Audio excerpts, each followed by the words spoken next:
فرشتوں اور شیطان کی حالت ابتدا میں وہی ہے جو آج امت مسلمہ کی ہے۔ ہر دن اور زمانے میں ان کا امتحان وقت کے ایک آدم سے اس وقت کے امام کے ساتھ ایک ایسے شخص کے ساتھ ہوتا ہے جسے اللہ نے مقرر کیا ہو، اور اس حقیقت کی بنیاد پر کہ آیا آپ اس تقرری کو قبول کرتے ہیں یا نہیں، آپ نجات حاصل کریں یا آپ نجات حاصل نہ کریں۔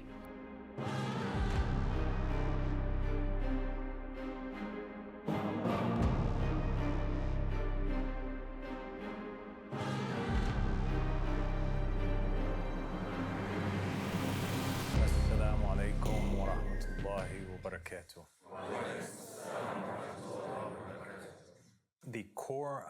یہ بنیادی نظریہ جو ہمارے مذہب کو روح زمیں پر کسی بھی دوسرے مذہب سے ممتاز کرتا ہے، اور یہ انتہائی اہم ہے کیونکہ یہ ظاہر کرتا ہے کہ ہمارا مذہب در حقیقت کوئی نیا مذہب نہیں ہے بلکہ سب سے قدیم مذہب ہے۔ یہ اس واحد اور حقیقی مذہب کا تسلسل ہے جو ہمیشہ سے موجود ہے۔ اگر ہم یہودیت کو دیکھیں، اگر ہم عیسائیت کو دیکھیں، اگر ہم اسلام کو دیکھیں تو کچھ دلچسپ ہوتا ہے۔ جب آپ ان تینوں مذاہب کو ایک ساتھ رکھتے ہیں اور آپ متن کہانیوں کا جائزہ لیتے ہیں، اور جب آپ ان روایات کا جائزہ لیتے ہیں جن کا سطحی طور پر تینوں مذاہب سے تعلق ہے، تو آپ کو معلوم ہوگا کہ ان میں بہت سے اختلافات ہیں، لیکن اصل حقیقت تینوں میں واقعی ایک ہی ہے، اور اس بات پر زور دیا گیا ہے کہ وہ انبیاء، موسیٰ اور ان کے بعد آنے والے انبیاء، عیسیٰ علیہ السلام اور ان کے بعد آنے والے رسولوں محمد صلی اللہ علیہ وآلہ وسلم اور ان کے بعد آنے والے ان کے جانشینوں کا سارا زور اسی خیال پر تھا اور اس تصور پر جو قوتیں ہیں اور اقتدار میں لوگ، ایسے حکام ہیں جو دنیا پر حکومت کر رہے ہیں یا مذہبی اتھارٹی رکھتے ہیں،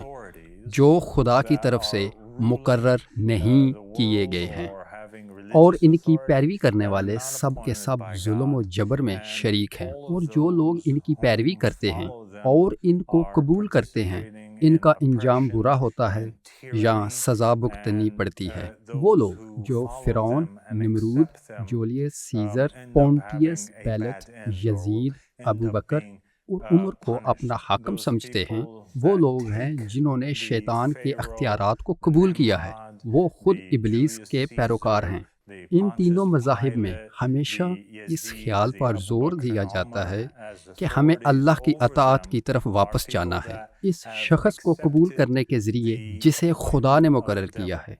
یہ خیال ہمیشہ بنیادی رہا ہے۔ یہ مختلف فرقوں میں ہونے والی ہر ایک قسم کی جڑ ہے۔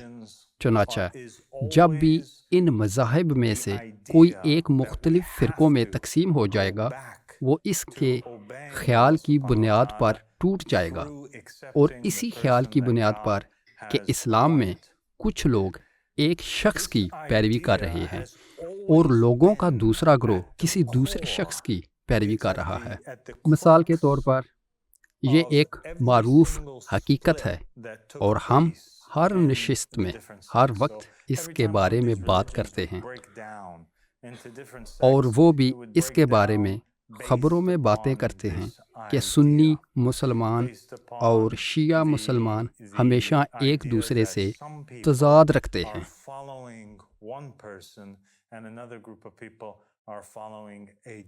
وہ ہمیشہ ایک دوسرے سے لڑتے ہیں، اور آپ کو عام طور پر ان کی ڈاکومنٹریوں میں یا ان نیوز کاسٹروں میں نظر آئے گا، براڈ کاسٹر یا راوی کہتا ہے یا لیکچرز دینے والا کہتا ہے کہ سنی اور شیعہ آپس میں لڑنے کی وجہ خلافت پر ہے۔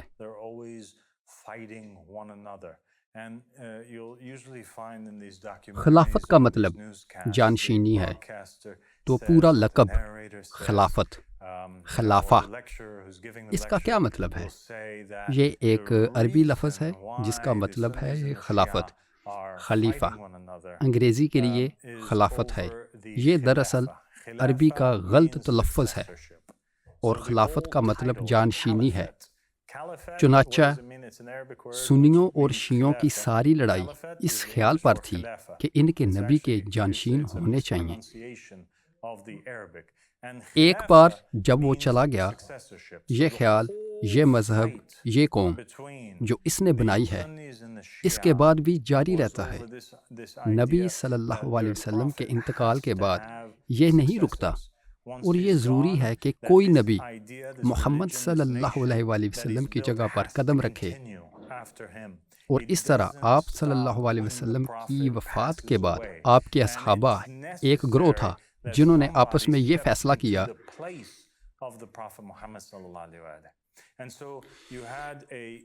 اور اس طرح آپ صلی اللہ علیہ وآلہ وسلم کی وفات کے بعد آپ کے اصحابہ کا ایک گروہ تھا جنہوں نے آپس میں ایک فیصلہ کیا۔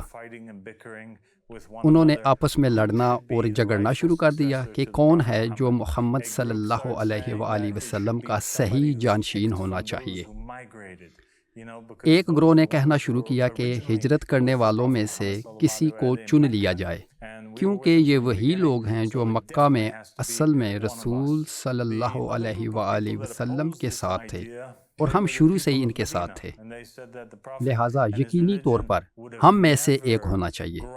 دوسرے گروہ نے، جس نے اس خیال کی مخالفت کی، وہ مدینہ کے لوگ تھے اور ان کا کہنا تھا کہ نبی صلی اللہ علیہ وآلہ وسلم اور آپ کا دین اگر ہماری حمایت نہ ہوتی تو اس حد تک نہ بڑھتا جس قدر یہ بڑھا۔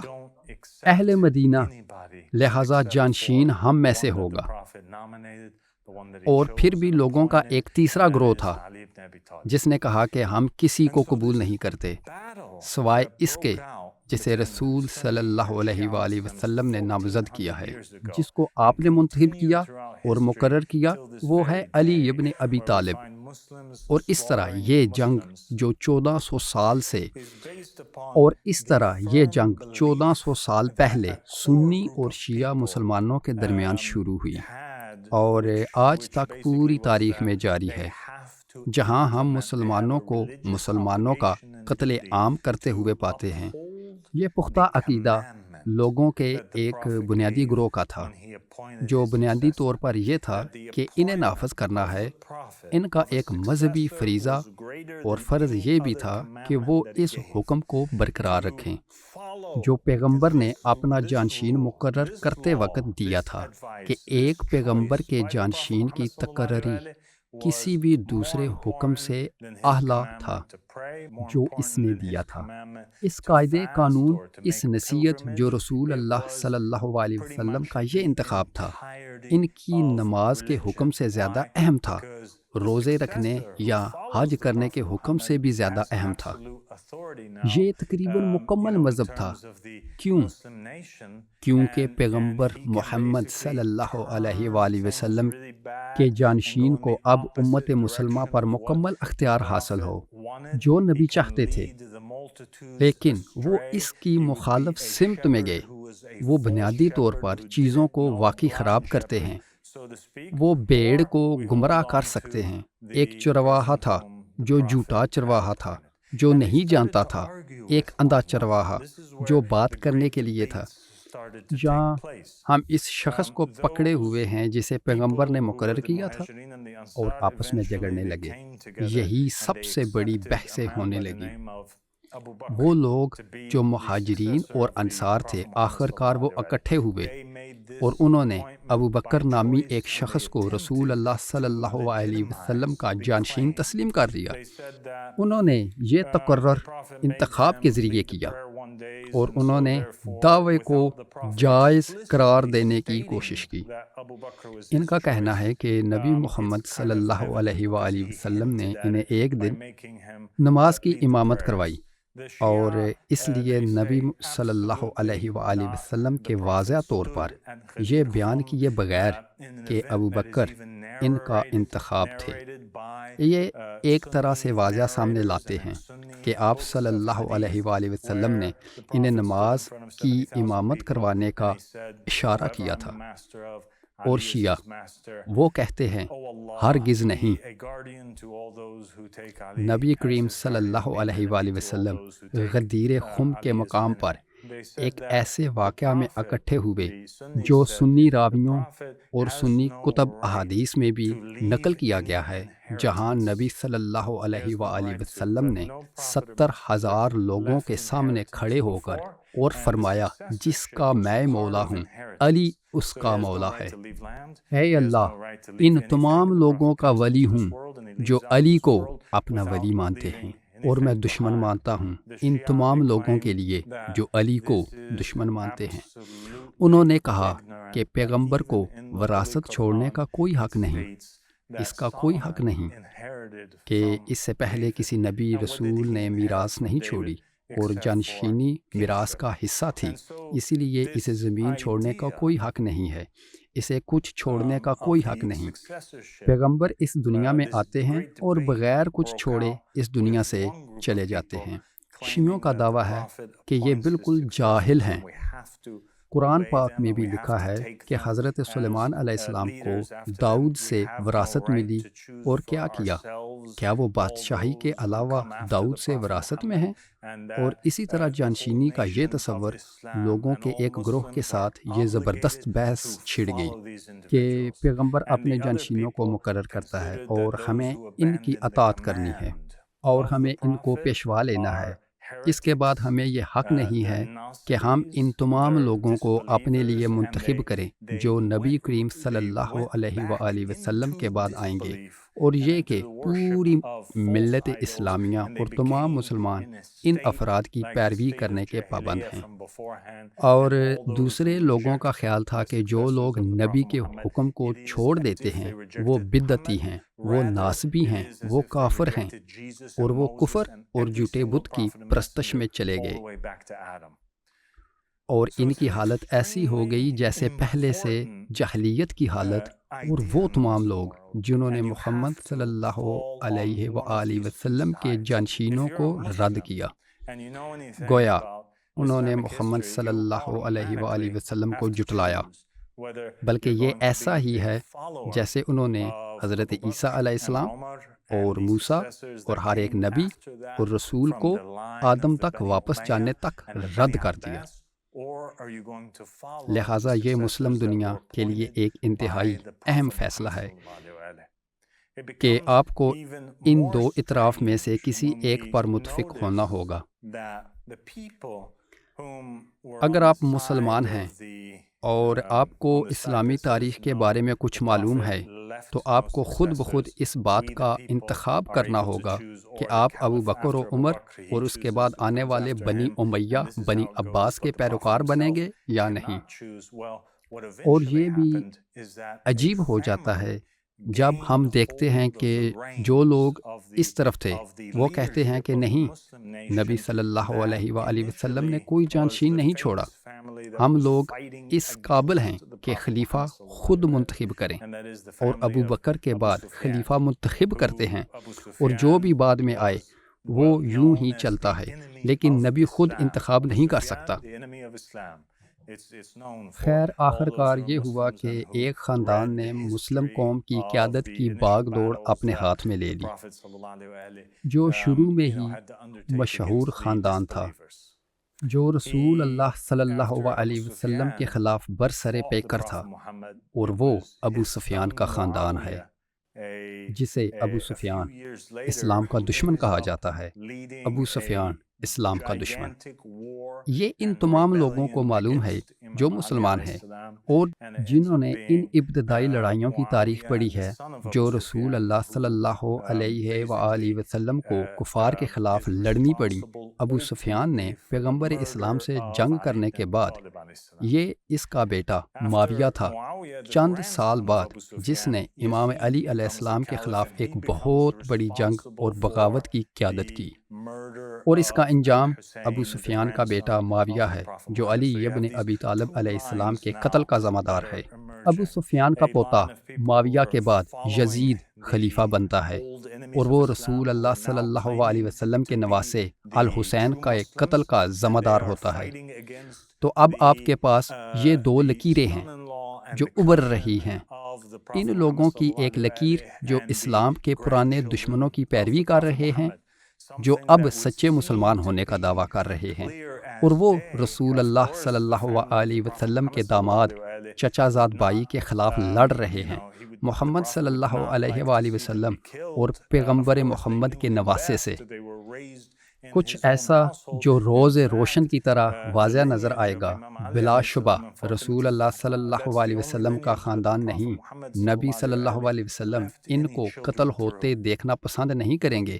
یقیناً وہ اسے سب سے بہتر جانتے تھے۔ ان کی پرورش ان کے اپنے گھر میں ہوئی۔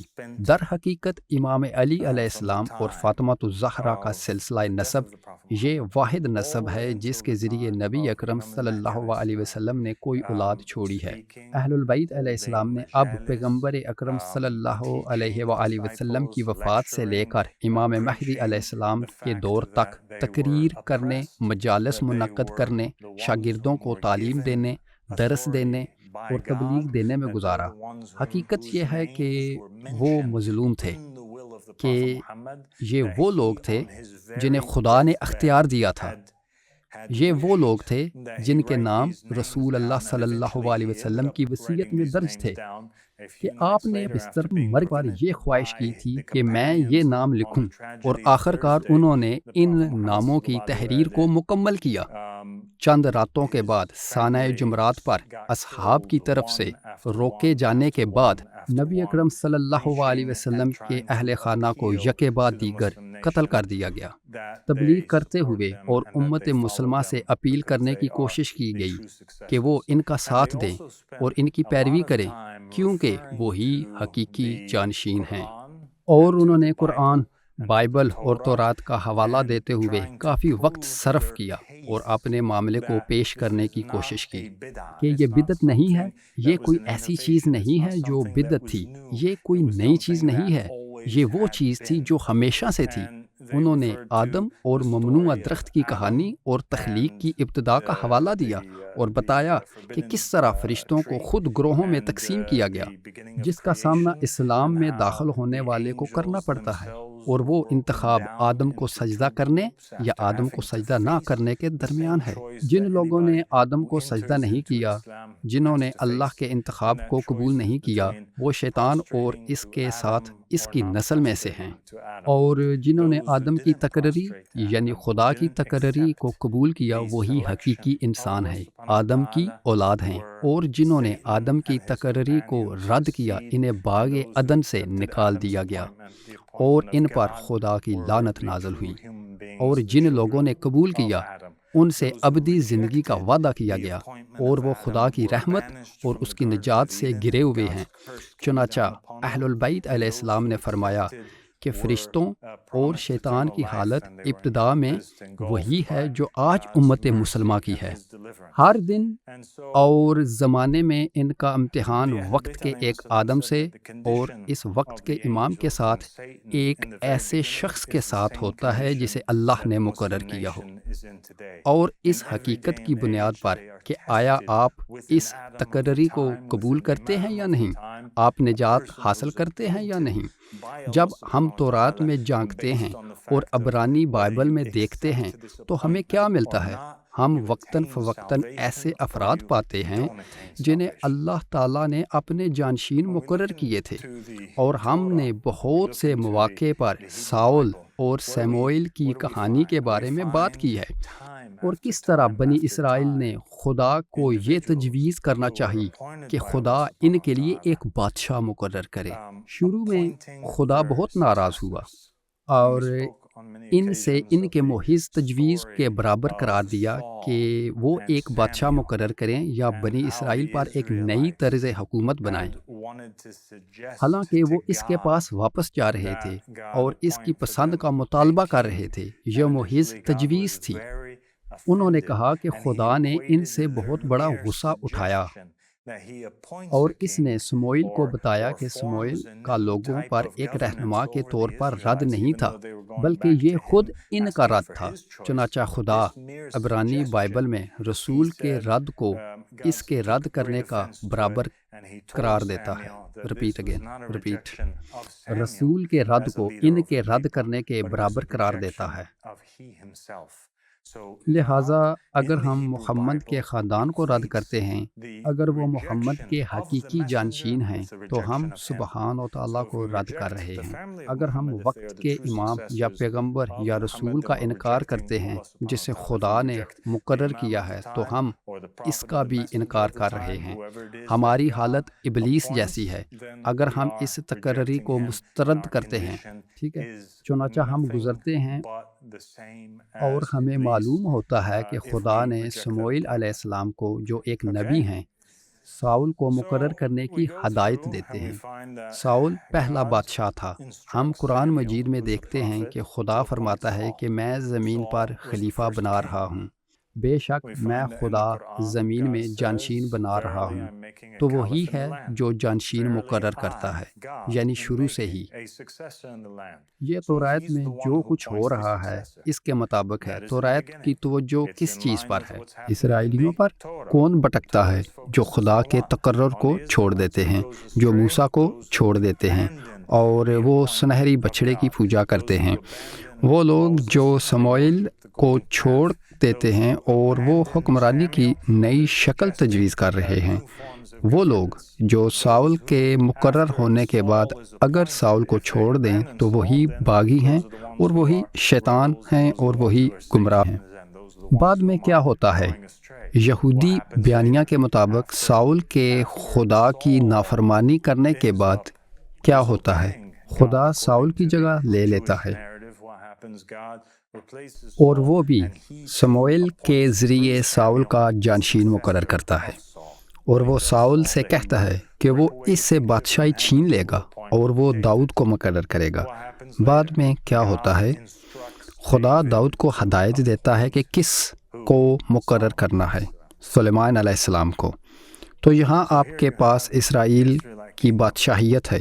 اس سے پہلے کہ خدا ان سے ناراض ہو، اس سے پہلے کہ خدا کی لعنت ان پر نازل ہو، اس سے پہلے کہ وہ نبوکد نظر کے ہاتھوں بکھر جائیں، اس سے پہلے کہ وہ رومیوں کے ہاتھوں بکھر جائیں، جب اللہ ان سے راضی ہوتا ہے تو کیا ہوتا ہے؟ خدا وہی ہے جو بادشاہ مقرر کرتا ہے وقت کے بعد وقت۔ وہ واحد شخص ہے جو پوری ریاست میں اعلیٰ ترین اختیارات کو مقرر کر رہا ہے، اور وہی ہے جو ساؤل کو مقرر کر رہا ہے، وہی ہے جو داؤد علیہ السلام کو مقرر کر رہا ہے۔ اور یہ وہ واحد وقت نہیں ہے، اور نہ ہی یہ صرف ایک واقعہ تھا جو اس وقت ہو رہا تھا۔ آپ کے پاس ایک وقت میں ایلیا کی مثال بھی ہے، جب ایلیا نے بری ملکہ کو شکست دی تھی، بنی اسرائیل پر حکومت کر رہی تھی۔ کیا آپ کو اس کا نام یاد ہے ٹفنی؟ ایزبل۔ جب وہ اسے شکست دیتا ہے اور اسے ملک سے نکال دیا جاتا ہے، وہ شکست کھا گئی، وہ فنا ہو گئی، وہ تباہ ہو گئی، اور کیا جگہ لیتا ہے؟ خدا نے الہام اور الیاس کو مطلع کیا کہ اب انہیں 2 افراد کو مقرر کرنا ہے۔ وہ یاہو کے نام سے ایک شخص کو مقرر کرتے ہیں، جس کو الیاس علیہ السلام نے تمام اسرائیل پر بادشاہ کے طور پر مقرر کیا تھا۔ چنانچہ خدا خود الیاس علیہ السلام کے ذریعے اعلیٰ ترین سیاسی اتھارٹی کو مقرر کرتا ہے۔ وہ اعلیٰ ترین مقام کا تقرر ہوتا ہے۔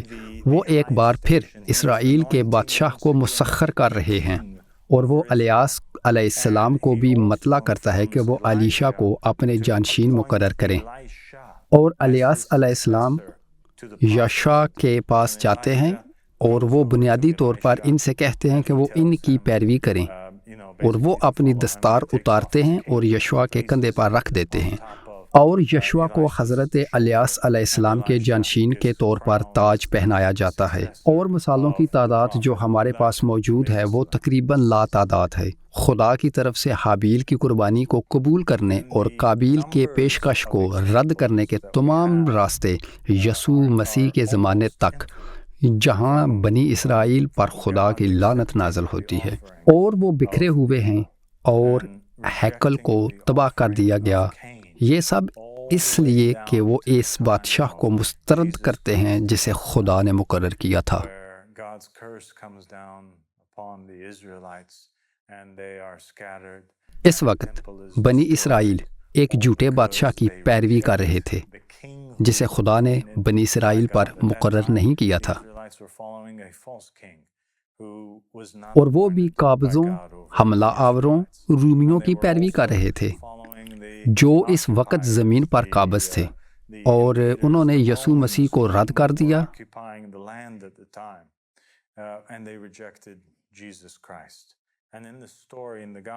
اور کہانیوں میں اور یسوع کی انجیلوں میں یسوع کو وہی کام کرتے ہوئے پاتے ہیں جو الیاس علیہ السلام نے پہلے کیا تھا، وہی کام کرتے تھے جو داؤد علیہ السلام نے کیا تھا، وہی کام کر رہے تھے جو سموئیل نے کیا تھا، وہی کام کر رہے تھے جو آدم نے کیا تھا، وہی کام جو خدا نے کیا تھا، اور ہم یوحنا بپتسمہ دینے والے کو یہ کرتے ہوئے پاتے ہیں کہ وہ عیسیٰ کو عوامی طور پر مقرر کرتے ہوئے پاتے ہیں، ہم اسے بھی جانشین مقرر کرتے ہوئے پاتے ہیں، اور وہ شمعون پطرس ہیں، اور وہ اس سے کہتے ہیں کہ میں تمہیں آسمان اور زمین کی کنجیاں دے رہا ہوں، آپ جو کچھ بھی زمین پر باندھیں گے وہ جنت میں بندھے گا، اور وہ کہتے ہیں کہ اس کا چرچ اس پر بنایا جائے گا۔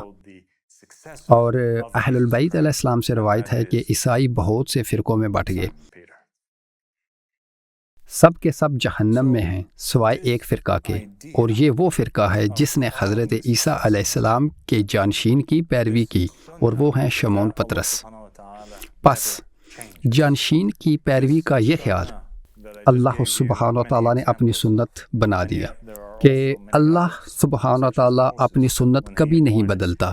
یہ سنت جس کی میں نے ابھی آپ کو بہت سی مثالیں دی ہیں، اور بھی بہت سی مثالیں ہیں، جیسے کہ موسیٰ علیہ السلام نے جب ہارون کو خدا کے حکم سے مقرر کیا، اور موسیٰ جب انہوں نے یشوع کو مقرر کیا، جب انہوں نے ایسے حکام کو مقرر کیا جو ان کے بعد خدا کے حکم سے اسرائیل پر حکومت کرنے والے تھے۔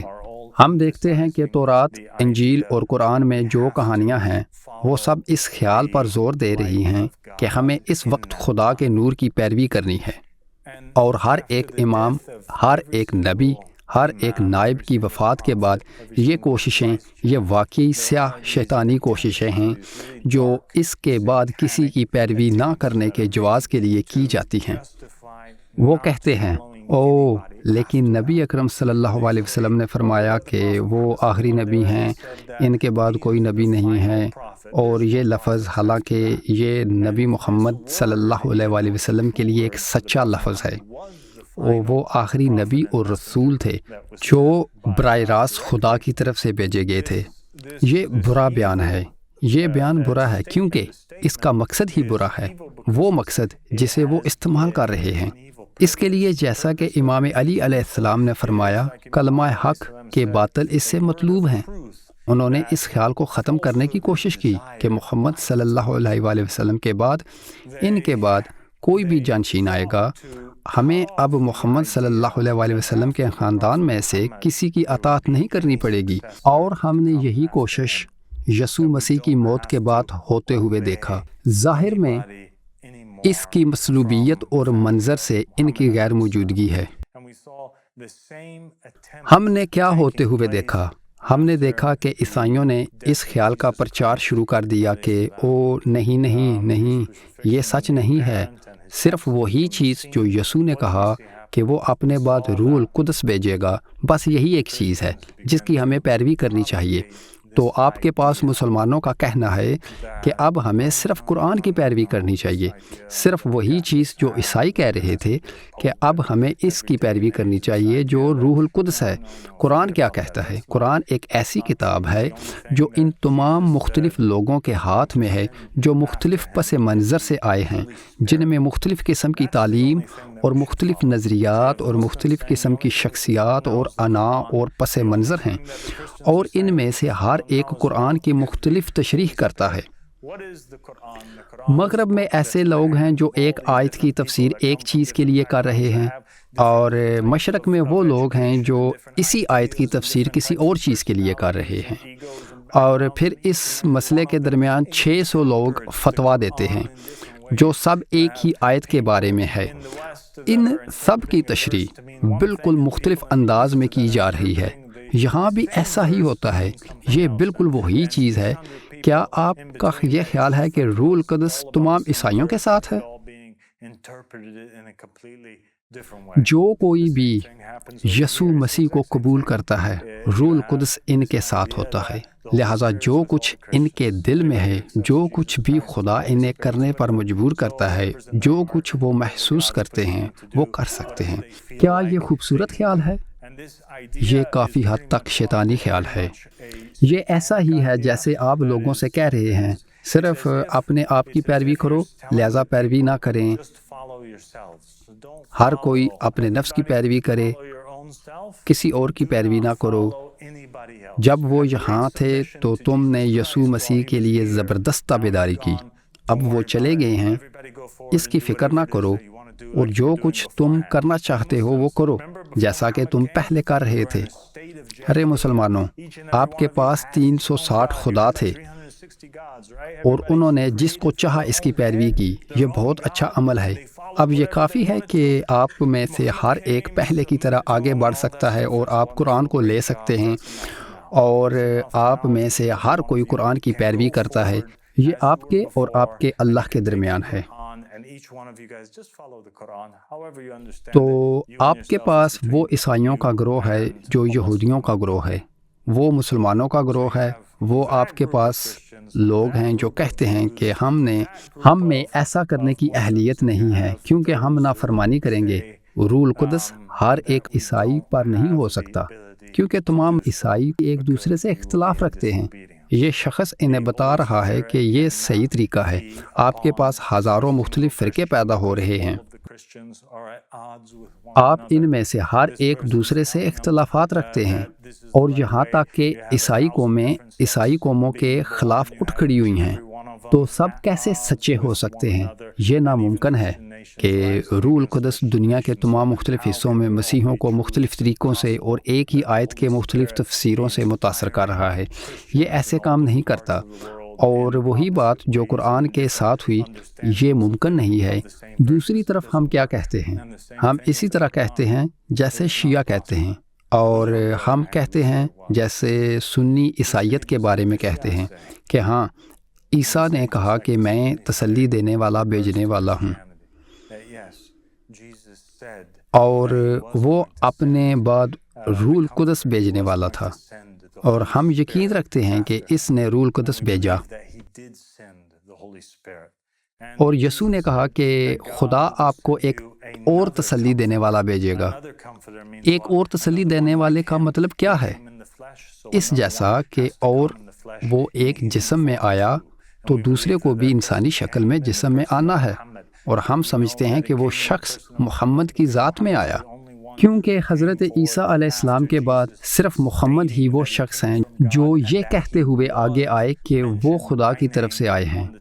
اس سے پہلے عیسیٰ کی زبان پر ان کا نام لیا جاتا تھا، اور وہ شخص تھا جس کے بارے میں قرآن مجید میں کہا گیا ہے، اور میں ایک رسول کی بشارت دیتا ہوں جو میرے بعد آئے گا، جس کا نام احمد ہے۔ یسوع نے اپنے آخری الفاظ میں انہوں نے اس شخص کا نام لے کر ذکر کیا جو ان کے بعد آئے گا، اور وہ روح القدس ہیں، محمد صلی اللہ علیہ وآلہ وسلم۔ اور جب محمد تشریف لائے تو انہوں نے بھی بستر مرگ پر اپنی آخری وصیت کو ایک حصہ کے طور پر بیان کیا۔ انہوں نے ایک وصیت کی جیسا کہ موسیٰ علیہ السلام نے وصیت کی تھی، جب انہوں نے جوشوا کو بھی بستر مرگ پر مقرر کیا تھا، اور ان سے پہلے ہر نبی کو مقرر کیا گیا۔ محمد صلی اللہ علیہ وسلم نے اپنے 12 امام کو مقرر کیا۔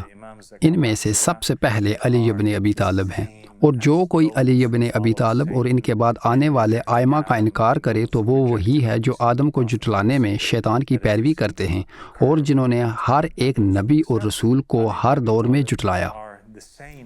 اور اہل البیت علیہ السلام کی روایتوں کے مطابق علی ابن ابی طالب کو قبول کرنے والے وہی ہیں، اس سے پہلے آنے والے ہر ایک نبی اور رسول کو قبول کرنے کے مترادف ہیں۔ of the time. آپ کو وقت کے امام کو ماننا اور پہچاننا ہوگا۔ اب ہم شیعہ کے ساتھ 12 اماموں کی بات تک متفق ہیں، لیکن ہمارا فرق آپ دیکھتے ہیں کہ یہ کیسے کام کرتا ہے یہودیت اور اس سے بھی پہلے، لیکن آئیے یہودیت سے شروع کرتے ہیں۔ لہٰذا ہم وقت کے آغاز تک نہیں جاتے۔ یہودیت یہ قائم ہے اور سب یہودی ہیں، ہر کوئی یہودی ہے، کیونکہ وہ ایک ہی نظریے کو قبول کر رہے ہیں اور وہی نبیوں اور رسولوں کو مان رہے ہیں۔ چیزیں کب تقسیم ہوتی ہیں؟ یہ یسوع پر پھٹ جاتے ہیں۔ یہودیوں کا ایک گروہ عیسیٰ کو قبول کرتا ہے، یہودیوں کا ایک گروہ یسوع کو مسترد کرتا ہے۔ یسوع کو قبول کرنے والے یہودیوں کے گروہ کو اب ایک نئے نام عیسائیوں سے اپنی شناخت کرنی ہوتی ہے، لیکن بنیادی طور پر وہ یہودی ہیں جو ایک شخص کو قبول کرتے ہیں، ایک حجہ خدا کی طرف سے ایک امام جسے دوسرے نے مسترد کیا۔ تو اب خدا نے 2 حصوں میں تقسیم کیا۔ یہ دونوں ہی تمام انبیاء اور رسولوں کی کتابوں پر یقین رکھتے ہیں، لیکن امام زمانہ کے بارے میں ان کا اختلاف ہے۔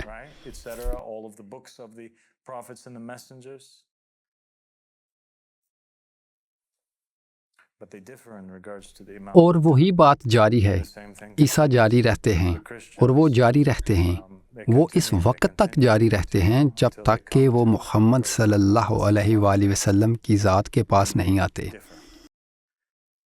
اور ان میں اختلاف ہے۔ لوگوں کے ایک گروہ نے محمد صلی اللہ علیہ وسلم کو قبول کیا اور لوگوں کے ایک دوسرے گروہ نے محمد صلی اللہ علیہ وآلہ وسلم کو رد کیا، لیکن انہوں نے عیسیٰ کو قبول کیا جنہوں نے محمد کو قبول کیا، اور وہ بھی عیسیٰ پر ایمان لائے، لیکن انہوں نے محمد کو قبول کیا، اور انہوں نے ہر وہ چیز قبول کی جو محمد نے کہی، اور ہر وہ چیز جس میں انہوں نے عیسائیت کی اصلاح کی، اور امت مسلمہ نبی کریم صلی اللہ علیہ وسلم کی وفات تک، اور امت مسلمہ نبی کریم صلی اللہ علیہ وآلہ وسلم کی وفات تک ایک ہے۔ اور پھر وہ 2 حصوں میں بٹ گئے۔ لوگوں کا ایک گروہ جو پیغمبر کے مقرر کردہ 12 اماموں کو قبول کرتا ہے، اور لوگوں کا ایک گروہ جو نہیں مانتا۔ لوگوں کا وہ گروہ جو سنی بنتا ہے، لوگوں کا وہ گروہ جو شیعہ بن جاتا ہے، اور شیعہ اسی طرح جاری ہیں یہاں تک کہ ہم 12ویں امام تک پہنچ جاتے ہیں جو ائمہ اہل البیت علیہ السلام کی فہرست میں سے آخری نام ہے، اور وہی سے ہم پیدا ہوئے۔ ہم ان سے وہی سے ہٹ جاتے ہیں، شیعہ کی تقسیم ہو جاتی ہے۔ ہم ہر اس چیز کو قبول کرتے ہیں جو آدم علیہ السلام کے زمانے سے پہلے آئے اور جو امام مہدی علیہ السلام کے بعد آئے، اسے ہم قبول کرتے ہیں۔ جہاں شیعہ ہیں وہ 12ویں امام تک رک جاتے ہیں، اور وہ ان کے بعد آنے والے ناموں کو قبول نہیں کرتے۔ ان کے بعد آنے والے نام کہاں سے ملے؟ ہم نے اسے آخری وصیت میں پایا، رسول صلی اللہ علیہ وآلہ وسلم کی آخری وصیت۔ ہم یقین رکھتے ہیں اور اعلان کرتے ہیں اور جانتے ہیں، اس خیال پر یقین رکھتے ہیں کہ نبی محمد صلی اللہ علیہ وآلہ وسلم کی وصیت تھی کہ وہ 12 اماموں کو مقرر کریں گے، اور ان کے بعد 12 مہدی آئیں گے جو رسول اللہ کے جانشین ہوں گے، محمد صلی اللہ علیہ وآلہ وسلم۔ جو کوئی ان میں سے کسی ایک کا بھی انکار کرتا ہے مہدیوں میں سے، وہ ائمہ کا انکار کرنے والوں کے برابر ہے، اور وہی ہے جو کسی نبی یا رسول کا انکار کرنے والا ہے۔ اور ہمارا عقیدہ ہے کہ پہلا شخص جس نے 1999 میں سامنے آ کر اعلان کیا اور موقف دیا اور لوگوں کو مہدی کے قبولیت کی دعوت دی، اور احمد الحسن علیہ السلام کے نام کا ایک شخص تھا، وہ امام کے پہلے جانشین ہیں، المہدی علیہ السلام۔ اور اس طرح امام زمانہ کو پکڑے رہنے کا خیال ایک ایسا معاملہ ہے جس پر بات نہیں کی جا سکتی۔ یہ ہمارے عقیدے کا نمبر ایک بنیادی پہلو ہے۔ یہ ہمارا لا الہ الا اللہ ہے کہ کیونکہ لا الہ الا اللہ کا نام کی کوئی چیز نہیں ہے، اللہ کے سوا کوئی معبود نہیں ہے، جب تک کہ ہم ان تمام احکام کو قبول نہ کریں جو اللہ کی طرف سے آئے ہیں۔ سب سے اہم بات اس کا منہ بولا، کیونکہ اس کے منہ بولے بغیر ہمیں اندازہ نہیں ہوتا کہ وہ کیا چاہتا ہے۔ یہ شخص کیا کہے گا، ہے اللہ میرے دل میں ڈال، اور وہ کہے گا خدا نے مجھے الہام کیا، اور اس شخص کی مختلف تعبیریں اور مختلف رائے ہوں گی، اور وہ شخص کہے گا میں نے ایک خواب دیکھا، میں ہوں۔ وہ شخص کہے گا ہمیں یہی کرنا چاہیے، کیونکہ اس آیت کا یہی مطلب ہے، اور یہ انتشار ہوگا، لہٰذا ایک آواز ہونی چاہیے، ایک ذریعہ جو ہر دن اور زمانے میں لوگوں کو بتاتا ہے کہ خدا واقعی کیا چاہتا ہے۔ اس کا حقیقی منہ بولتا ثبوت، اور وہ سچا منہ بولا، ہم اسے کسی بھی طرح سے کبھی نہیں پہچان سکتے۔ کچھ لوگ کہتے ہیں او اچھا، اگر وہ فصاحت سے بولتا ہے تو ہم جانتے ہیں، اگر وہ اپنی تقریر میں غلطی کرتا ہے تو ہم جانتے ہیں کہ وہ سچ نہیں ہے۔ یہ سچ نہیں ہے، خود موسیٰ کو بولنے میں رکاوٹ تھی اور وہ اظہار کرنے سے قاصر تھے۔ یہودی روایات میں بھی اور اسلامی روایات میں بھی، اور اسی وجہ سے انہوں نے ہارون سے درخواست کی کہ وہ ان کے ساتھ آئے تاکہ ہارون ترجمان ہو اور ان کی راہ میں اس کی مدد کر سکے۔ اس کا مطلب یہ ہے کہ جب موسیٰ زندہ تھے، حالانکہ خدا ان کے منہ سے بولتا تھا، بہت سے دوسرے لوگ تھے جو ان سے پہلے زیادہ فصاحت اور زیادہ روانی سے بول سکتے تھے۔ دوسرے لوگ کہتے ہیں کہ شاید وہ کبھی بیمار نہ ہو، اور پھر بھی ہمیں ایوب علیہ السلام کے نام سے ایک نبی ملتے ہیں، وہ خدا کی طرف سے آزمائے گئے تھے، اس گناہ کی وجہ سے نہیں جو انہوں نے کیا تھا، بلکہ یہ اس لیے کہ خدا اس شیطان کو شرمندہ کرنا چاہتا تھا جو مقدمہ بنانا چاہتا تھا ایوب علیہ السلام کے خلاف، یہ کہتے ہوئے کہ ایوب صرف صحت کے ذریعے اپنے نام کی تعریف کرتا ہے، نہ کہ بیماری کے ذریعے۔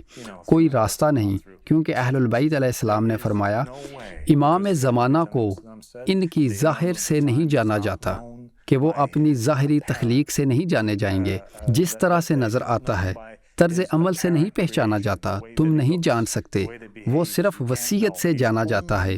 لہٰذا ایک جانشین جو اس کے سامنے آتا ہے وہ واحد راستہ ہے جس سے ہم پہچان سکتے ہیں اور جان سکتے ہیں کہ ہم صحیح دعوے دار کی صحیح پیروی کر رہے ہیں، اور ہم اس طرح ساتویں عہد کے ساتھی، احمدی مذہب امن اور روشنی کے پیروکار لوگ ہمیں ایک نئے مذہب کے طور پر دیکھتے ہیں، اور یقیناً ہم ہیں، کیونکہ یہ ایک نیا معاملہ ہے اور یہ معاملہ اس کی پیروی کر رہا ہے مہدی، لیکن وہ ہمیں اصل مذہب کے طور پر بھی دیکھ سکتے ہیں۔ نمبر 1، مذہب۔ مذاہب میں سے قدیم وہ مذہب ہے جس نے اس وقت کے آدم کی پیروی پر توجہ دی۔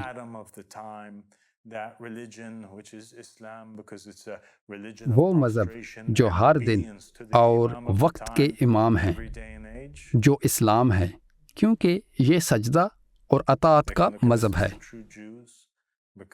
وہ ہمیں سچے یہودی کے طور پر دیکھ سکتے ہیں، کیونکہ ہم یقین رکھتے تھے کہ تورات میں موسیٰ اور انبیاء، انہوں نے یسیحا میں سے ایک نجات دہندہ کے بارے میں بات کی تھی جو آنے والا تھا، جو زمین کو عدل و انصاف اور امن سے بھر دے گا۔ ہم یقین رکھتے ہیں کہ ہم سچے مسیح ہیں، کیونکہ ہم وہی ہیں جو یسوع مسیح کی وصیت پر قائم رہے اور ہم اس کے وعدے پر قائم رہے اور ہم اس پر ایمان لائے، اور چونکہ ہم یسوع کے وعدے پر یقین رکھتے تھے، اس لیے جب وہ آئے تو ہم نے ان کو پہچان لیا، اور وہ محمد ہیں۔ ہم سچے مسلمان ہیں کیونکہ ہم نے آل محمد کو تھام رکھا ہے۔ ہم حقیقی شیعہ ہیں کیونکہ ہم نے اس مقدس وصیت اور اس فرمان پر قائم ہیں جو رسول اللہ صلی اللہ علیہ وسلم نے دیا تھا۔ میں صرف اس بات کی وضاحت کرنا چاہتا ہوں اور اس معاملے کو، کیونکہ اگرچہ ہم نے کئی موقع پر اس کے بارے میں بھی بات کی ہے، ہم نے اس بات کی نشاندہی بھی کی ہے کہ اس بنیاد کے بغیر کوئی مذہب نہیں ہے۔ یہ اس کی ایک مکمل حقیقت ہے، اور یہ واقعی ضروری ہے کہ لوگ اس سے آگاہ رہیں۔ اس کے علاوہ تورات میں کوئی چیز نہیں، انجیل میں کوئی چیز نہیں، قرآن مجید میں ایسی کوئی چیز نہیں جو انسان کو اس سے زیادہ فائدہ دے، کیونکہ امام زمانہ کی پیروی اللہ کے نور کی پیروی کرنا ہے، اور یہ ہماری آنکھوں کے سامنے ہے۔ یہودی کتنا عرصہ اپنے مسیحا کے انتظار میں رہے 2000 سال سے۔ ان کا مسیح آیا اور ان کا مسیح چلا بھی گیا، وہ اسے پہچاننے میں ناکام رہے، اور اگر وہ مزید 2000 سال تک انتظار کریں تو وہ عیسیٰ ابن مریم کے علاوہ کسی اور مسیح کو کبھی نہیں دیکھیں گے۔ اور یہی حال عیسائیوں کا ہے۔ انہوں نے انتظار کیا اور غلط تشریح کی، اور پھر انتظار کرتے کرتے انہوں نے تسلی دینے والے کو انسانی شکل میں آنے کے تصور کو بگاڑ دیا، اور انہوں نے ایک ایسی روح بنا دی جو سب میں بستی ہے، اور وہ اب بھی انتظار کر رہے ہیں، اور وہ 2000 سال سے اپنے مسیح حضرت عیسیٰ علیہ السلام کی آمد کا انتظار کر رہے ہیں۔ اور ہمارے پاس مسلمان ہیں جو اپنے مہدی کی آمد کا 1400 سال سے انتظار کر رہے ہیں، اور ہم اس دن کی بشارت دے رہے ہیں کہ مہدی ظاہر ہو چکے ہیں، اور روح زمین پر ہم واحد لوگ ہیں جن کے بارے میں امام